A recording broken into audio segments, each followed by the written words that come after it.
Good morning, my dreamers, my goal setters, and my achievers. And yes, you are all three because if you can dream it, you can set some goals and you can definitely achieve it. And I have faith that each and every one of you guys has that ability.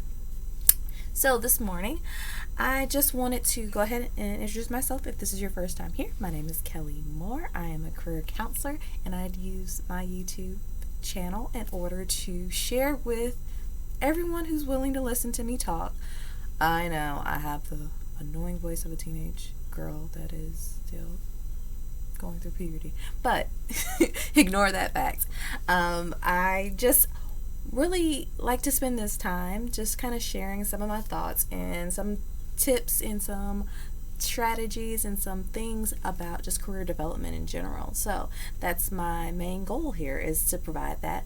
And if you guys come across any topics that you guys really want me to talk about, please do not hesitate. I don't mind talking about resumes. I don't mind talking about job searching, any topic that comes to mind that you feel like I just want to know more about it and I think Kelly might have the answer. Please put it into the chat box because I will definitely read it and do a video on it. And if I don't have the answer, then I'll definitely reach out and try to find somebody who does have the answer so that we can share it, discuss it, talk about it.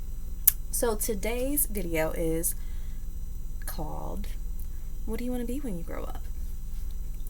So I'm pretty sure I probably don't have too many 5-year-olds or 6-year-olds on here. It's probably around the time that you first started hearing that question asked to you. But I believe that career development is just that. It's development over your lifetime, right? Because people change careers so many times. It's estimated that people will change their career / profession, even technically field, over 7 times in a lifetime. That's a lot, especially if it's a totally different field. So I would argue that we're constantly asking ourselves this question: what do I want to be when I grow up? And I like to break down that sentence, right? That question. What do I want to be when I grow up? Because be is such a profound word, right? Like be, like that's huge, right? Because my mind automatically goes to career. But if you think about it, if we define being, that means existence, the nature or essence of a person. That's the dictionary definition of being.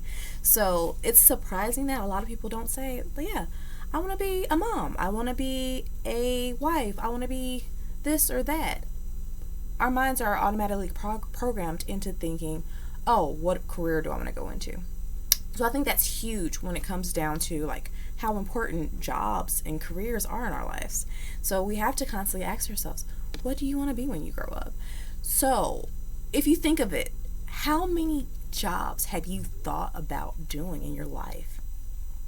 If I give you my timeline, you're probably going to think like, oh my goodness, how did she land there? So I'll do that exercise. And I also want you guys to put your career growth and progress down below as well. So for me, I started off, I initially wanted to be can you guess it? Probably not. I wanted to be a professional cartwheeler. Yeah, sounds crazy, right? But I was about 7 years old at the time, and my mom took me to her job, and she literally cringed when she heard me say that to her coworker who asked me this question. But I seriously thought that's what I wanted to be, because as I was with my mom at her job, I was cartwheeling down the hallway, and I thought that was like a huge big deal. Little did I know, like, there's actually a profession, right? Like, I could have been a gymnast, right? I could have been a gym teacher. I could have been so many different things that require people to do that. Didn't go down that path, but, could have went that way as I got older. After that, I decided I wanted to be a model. Yeah, definitely don't have to walk for that. But it was something that I thought I wanted to do because I was this tall, lanky child, even though I really didn't grow that tall. I'm only 5'6". But at the time, I was really tall for my age. And so I thought that's what I wanted to do. After that, I decided I wanted to be a doctor, a medical doctor. I was like, yeah, I want to do that. I want to help people. I want to make sure people are okay. But then I realized I don't like blood. I don't like any bodily fluids. I get really squeamish with taking blood, like when I get my blood taken. I don't like shots. So it was a lot of things that kind of go into being a doctor that I was like, yeah, maybe this isn't right for me. When I got into high school, I really was good at math. I actually was advanced when it came to math. And I thought I wanted to be an architect. I was like, oh, yeah, I can do that. I like art. I like math. Why not be an architect? But then I realized, like, yeah, no.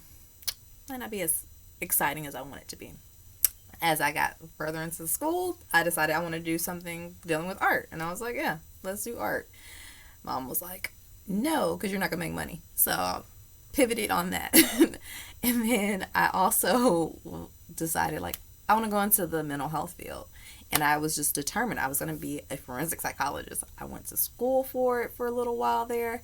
And then that even shifted. But I stayed in the mental health field. Of course, I'm a career counselor, so I did stay in this field. There was also even a point in time in life where I wanted to be a daycare owner, and I was like, yeah, I love kids. I want to do that. And then I started having my own children, and I was like, yeah, talking to kids all day. I can do it. But there's a special person in this world that loves to educate little ones in that way, and that just wasn't for me. So, yeah, as you can see, wide range of professions there. And it just kind of went down the spectrum, and like it was like a rabbit hole, right? Like trying to figure it out and come to the conclusion of who I wanted to be. Of course, I had many jobs along the way. I've worked in retail before. I've worked in entry level counseling positions before, and just kind of like growing and embracing different things and creating that path for myself based off of what I'm interested in and what my goals are. So definitely was a journey, and I think all of us had this journey when it comes to that. I think that it's not something that we can ask ourselves once in a lifetime and just feel like we have the answer right. I doubt that the 10-year-old you has the same answer to what do you want to be when you grow up as the however old you are now, or the 15-year-old you, or the 20-year-old you. And if you're older, even the 30-year-old you might not have the same answer that you have at this moment in life. So I think that's something that we always have to keep asking ourselves, and being willing to be innovative and clever and creating your own niche and doing the different things in order to make it work for you. I think that's huge. I think that's monumental as it comes to career development. And I think that it's a journey. And honestly, I think if you want to find satisfaction in work and you want to have this amazing work-life balance, if you're interested in learning more about work-life balance, definitely have a video on that. You should check it out. But yeah, you have to be able to answer this question and be willing to continuously ask yourself this question, because it's huge. It's a part of who you are. Of course, what do you want to be? That's a huge question to ask yourself, and you repeatedly ask yourself this. So if that is something that you're interested in, I can definitely do more videos on how to go about this journey of like defining who you are, because you have to look at your values. You have to look at what you're interested in. You have to look at what your personality type is. There's so many ways to define like who you are and find a good fit. And definitely I can do videos talking about that if that's something that you guys are interested in. But I just wanted to give this little intro video as to like, yeah, ask yourself this question. What do you want to be when you grow up? And look at your journey. Really assess your journey. And if, let's say for instance, there was something that you wanted to be when you were younger and you never quite did it, but you're still interested in it, you can still pursue it. You can still define it in a way that makes sense as your adult self. Like I said earlier, I wanted to be a professional cartwheeler. If that was something that I really wanted to do, and now I'm an older individual, I could be a gym teacher, a gymnastics teacher. There's different ways to do that. If you still held on to that interest and you still taught yourself that skill, there's still ways for you to incorporate that into your life. It's never too late to be what you want to be. So I leave you with that note. It's never too late to be what you were always meant to become. So take the time just to kind of assess who you want to be when you grow up. Have a great day, everybody.